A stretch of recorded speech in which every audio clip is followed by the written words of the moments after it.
ভালো। তুমি ডকে ঢ বলছো, আবারও অল্প প্রাণ আর মহাপ্রাণ বর্ণের। ও তুমি ভুলে গিয়েছো? আচ্ছা, আমি তোমাকে হেল্প করছি। বাংলাদেশের আজকে রাত 8টায় আফগানিস্তানের বিপক্ষে ওয়েস্ট ইন্ডিজ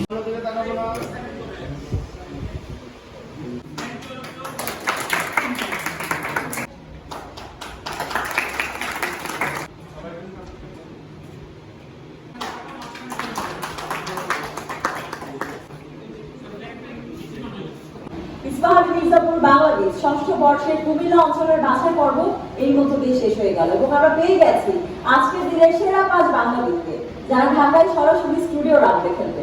দেখা হবে পরের পর্বে। সে পর্যন্ত সবাই সুস্থ থাকুন, ভালো থাকুন। বিদায় নিচ্ছি বাংলাদেশের প্রাচীনতম আর ঐতিহ্যবাহী শহর কুমিল্লা থেকে। ইস্পাহানি মির্জাপুর বাংলাদেশ, বাংলায় জাগি ভরপুর। বিশ্বাস করি আজকে এখানে যারা উপস্থিত হয়েছে, যারা পার্টিসিপেট করেছে, তাদের সবাই হয়তো ঢাকায় যাবে না, শেষ পর্যায়ে যাবে না। তবে আপনি যেমনটা বলেছেন যে পার্টিসিপেশনটাই সবচেয়ে বড় কথা। তারা সাহস করে যে এখানে অংশগ্রহণ করেছে এবং তারা বাংলায় বিশুদ্ধ বাংলা বলা এবং বাংলা লেখার যে প্রতিযোগিতা, এখানে অংশগ্রহণ করে তারা বাংলা ভাষার মর্যাদাকে সমুন্নত করবে, এটাই সবচেয়ে বড় বিষয়। আমি সবাইকে অভিনন্দন জানাই এবং যারা বিজয়ী হবে এবং যারা বিজিত হবে সবাই আমার কাছে মনে হয় যে আজকের বিজয়ী এখানে। সবাইকে ধন্যবাদ।